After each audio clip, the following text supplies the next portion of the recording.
Well, good morning, everybody. It's hard to believe we're in the middle of April and we've just finished practice 12. We have 3 practices left.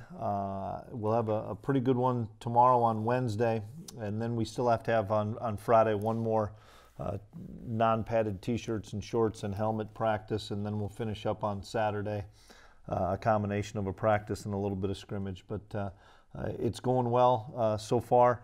Obviously, it's a work in progress every day. Every day I'm learning a little bit more about a position or a young man.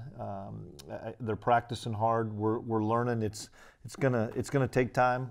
I think all of us coaches, and I think the players understand that as well, but we have seen tremendous improvement from 1 to 4, 4 to 8, and 8 to 12.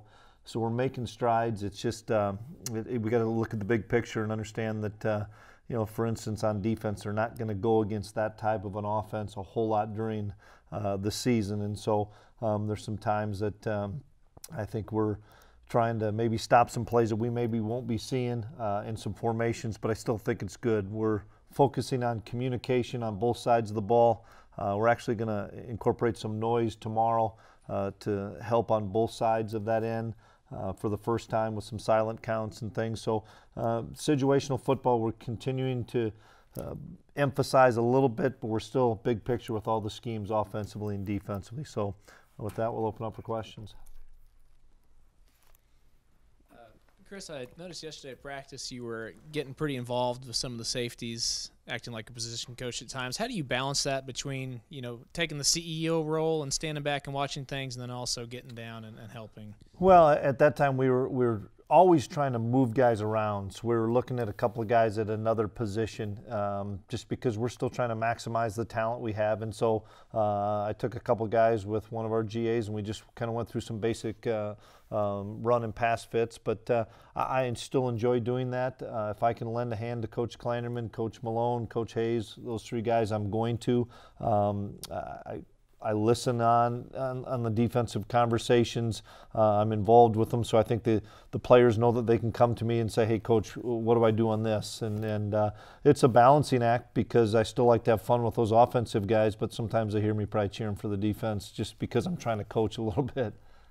I also noticed one of those players was DJ Render at safety. Is that just an experiment you're looking at with him? Yeah, it's an experiment right now.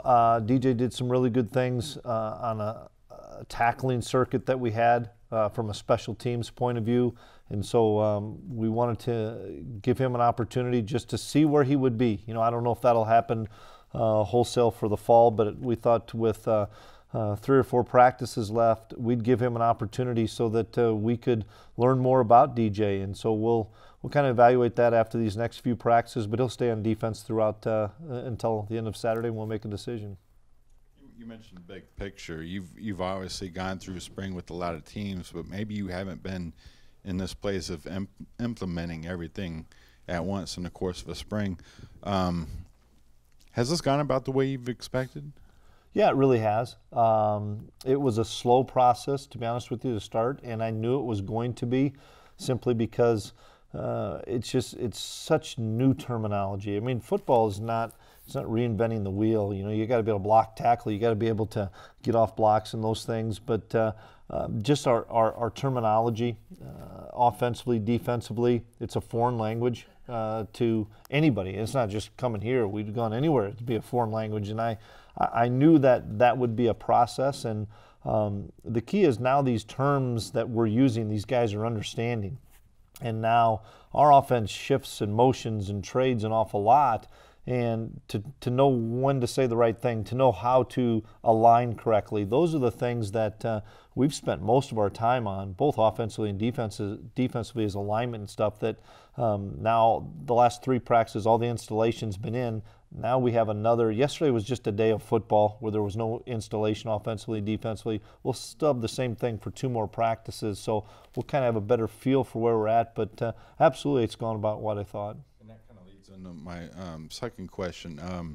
One guy I believe everyone is interested and curious about is Skylar Thompson. We haven't been able to talk to him. He's out of class. But from day one till now, how would you go about assessing maybe his growth? Really pleased with where Skylar's come from day one to where we're at now of continuing to to feel more comfortable in the system, to be able to make some calls on his own, to be able to change the protection, to be able to change a play, to be able to get out of something that he knows probably isn't going to be the best play and put us in a better opportunity to be successful.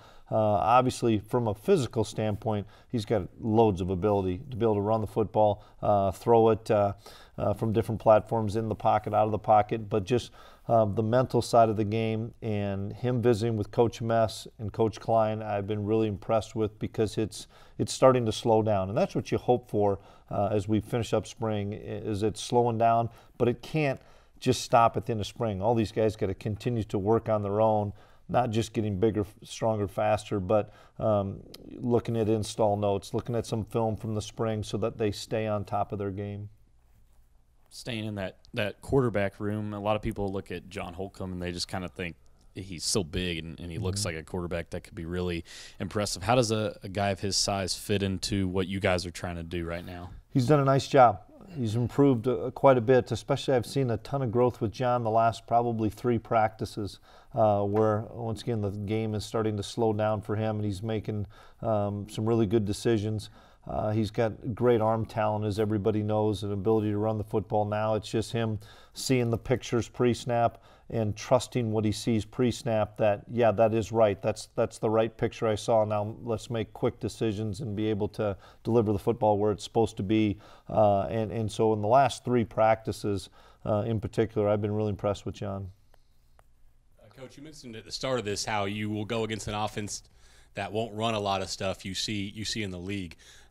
Like how do you balance that, to get 1s versus 1 and a chance for your offense to go against this defense, but also knowing they're running stuff that you may not see? Yeah, you got to do a good balancing act on both sides, because no matter what, our offense, if we're in a 2 tight end set, has to be able to go against the 1 defense and see the right pictures. And we've helped each other out by, hey, can you get into this front for these 5 or 6 plays? Can you play this coverage for these this period, whatever it may be? And then on the flip side, defensively, we've been doing some no huddle periods, which our offense can always continue to work on just because of tempo and 2-minute and those things. But those have been really good for our defense to say, all right, it's going fast for 6 plays in a row. We got to be able to get lined up, get the call, and our offense, can you give us this formation? Can you give us these plays? I think that's part of the balance of winning and playing together offensively and defensively.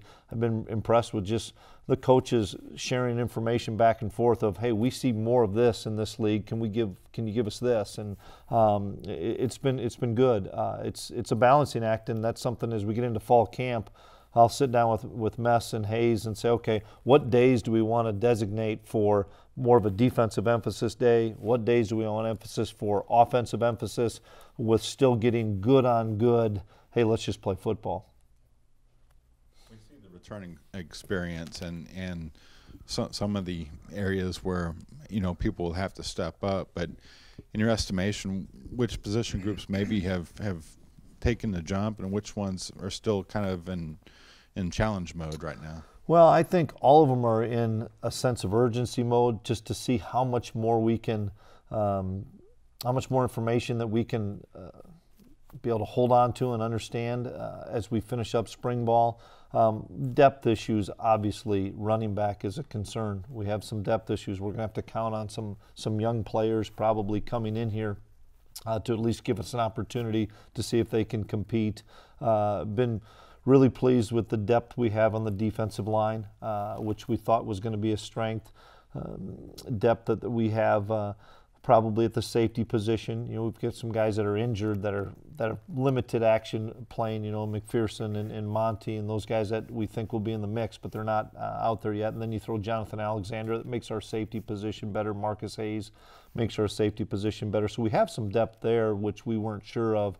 But probably running back still a thin position for us. I still think the corner position is a little thin for us, and you get an injury and all of a sudden you're thin somewhere else. So we have to continue to push the guys that are in the mix to make sure that they're understanding where they fit offensively and defensively, because you can't go into a season with just two guys at a linebacker, two guys at a left tackle position. You have to continue to develop all the time. Speaking of running backs, just what are your impressions of James and Harry right now? Yeah, James has probably been the most consistent, but he's the one that's made every practice. Harry's been nicked up a little bit. Tyler Burns has been nicked up a little bit.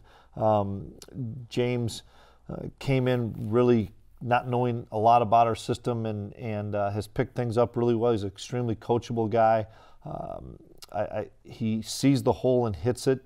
He's got to continue to work on pass protection, running routes, and those things. But I've been really pleased with James right now, learning how to finish runs, finish plays, and understand through Coach Anderson just where he fits within our offense. And whether it's in a one-back set or in with a fullback, he's still learning our terminology, our footwork, and those things. But he works at it hard.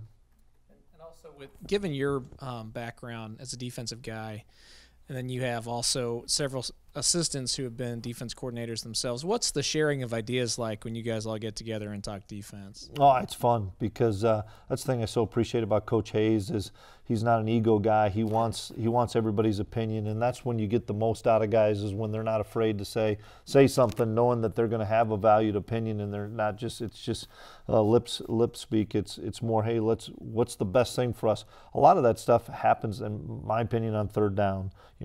Where's our skill set? Do we have really good cover guys? Do we have more better zone eyes guys? Who's our best rush guys? What are some things to beat this protection? Because, we're going against our offense and we understand how they're protecting things. Okay, how do we beat that protection? You want to find out what the best things are to beat the protection with a bunch of different voices in the room, because that's what every Wednesday and Thursday is like in the fall, because people and offenses protect things differently. And so it's fun to just have everybody's input. And I think that we've got a bunch of veteran coaches in that defensive room, and everybody has had coordinator experiences and has been in Power 5 football for an awful long time, that their opinion's really valued. Talking to Coach Klieman last week about working with the kickoff stuff, he was mentioning just really focusing on the scheme. And then when I asked him, well, kind of who does the stuff with the kickers, and he said, well, the specialists, they kind of just coach themselves in a way. So I guess when they maybe need help on technique or anything like that, who is it that maybe is the person that goes over there and assists? It's Stanton right now. Okay. Stanton's helping them right now as a graduate assistant. I go over there and spend some time with them as well. Coach Riley helps him when we get to PAT field goal. But when he's talking about scheme, with our kickoff, our kicker is a part of the scheme. Not only is he kicking it, but he has, his third of the field, and he's got to understand where he's got to send the play back to. I mean, our kickoff team is no different than our punt team. It's another defensive snap, and you have to know where you fit. You just can't run aimlessly down the field and say I'm a part of the kickoff team or part of the punt team. And so it's no different than defensive football. Just like kick return and punt return are more offensive football, you have to make sure and detail the scheme, and that's what he's probably talking about. And we're probably a little ways away because we've spent so much time implementing the offense and defense that we know we've done a nice job on special teams, and Stanton's done a really good job of kind of taking ownership there. But we know we have a long ways to go once we get into fall camp. Isaiah, obviously not being able to go this spring, he was the leader in both the return areas last year. Is there anybody that either of those groups has really impressed you in the return game? Well, because we're not going live on kickoff and punt returns, we're just getting guys back there to catch the football. Obviously, Marcus Hayes was exceptional at New Mexico. We still haven't heard on his eligibility. Phillip Brooks, we think, is another candidate back there. We're trying a lot of guys just in catching the football. We'll get into more of the schematics, but we're obviously hoping Zubes is back 100% ready to go, and I know that he's moving better. Obviously, he's not going to be cleared until the summer, which we knew. We anticipated him having a full June and full July to get himself ready. I'm sure every coach is, I guess, acclimated to the job, the position now, but watching Coach Riley yesterday, he really seemed pretty plugged in well with these guys, and he seemed to be really, I guess, in his element. How much fun is he to watch coach? How much fun is he to have on your staff, and how much of a boost does he give you? Yeah, Rouse and I have known each other for a long time. I think he's the best offensive line coach in the country. I've been around an awful lot of them, and I say that twofold. One, schematically, technique-wise, all those things. There's a lot of great offensive line coaches out there, but the ability to connect with players, I've never seen anybody do it better than Connor.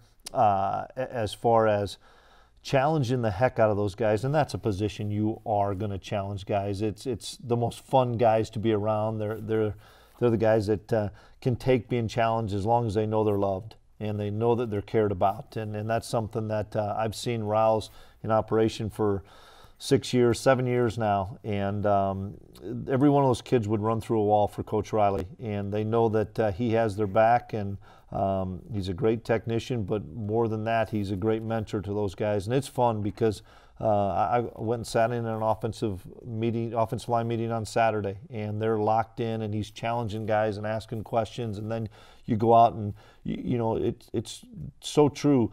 Your offensive line is 5 guys, but boy, if they're not playing as one, you are in trouble. And so the communication that those guys have to relay on a play-to-play basis is pretty cool to watch Rouse orchestrate.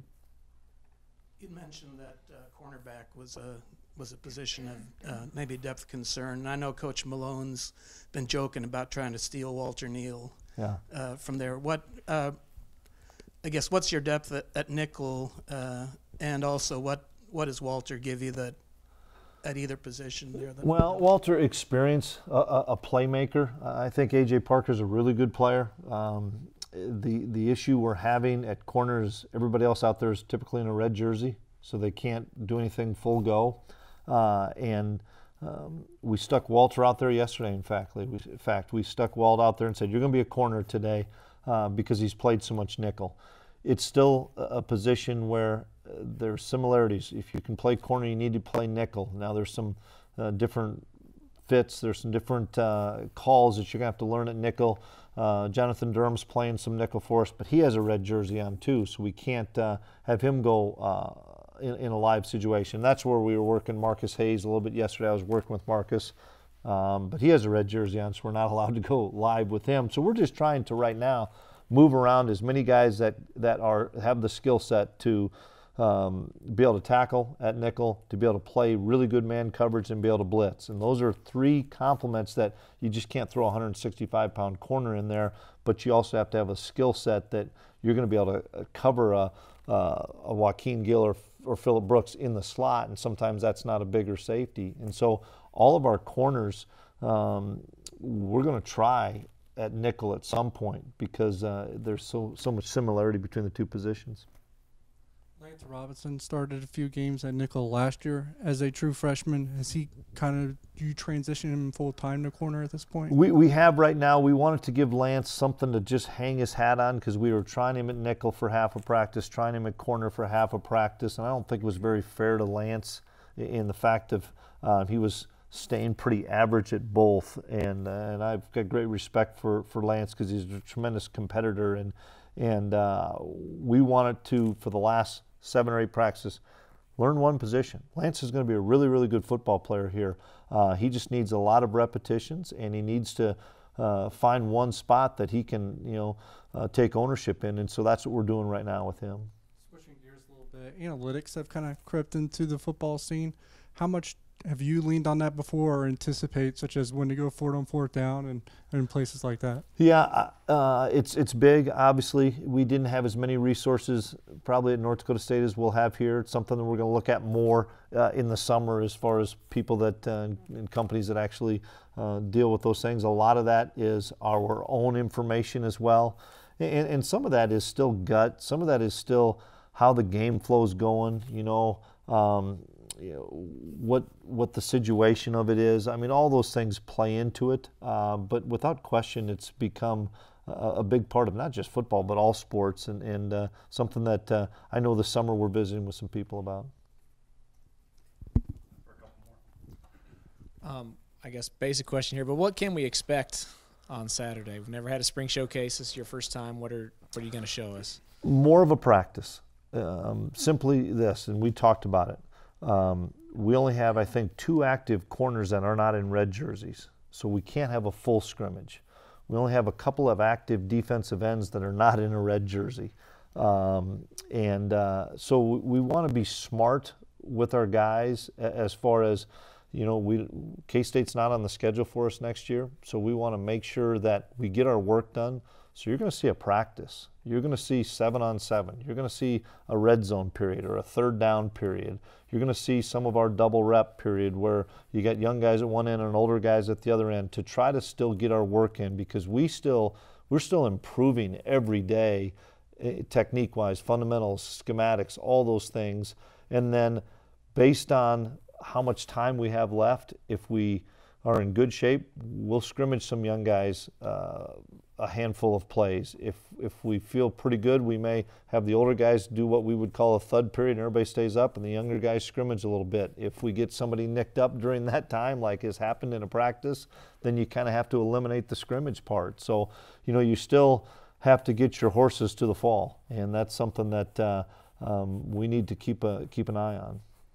What have you seen since he's made the position change from quarterback to tight end with Sammy Wheelers, kind of continued progress? You know what? I've been really, really impressed with Sammy. Gives us an element of speed there, that he's faster than the other tight ends that are playing. Obviously, he needs to work on his run blocking. He's not afraid to do it.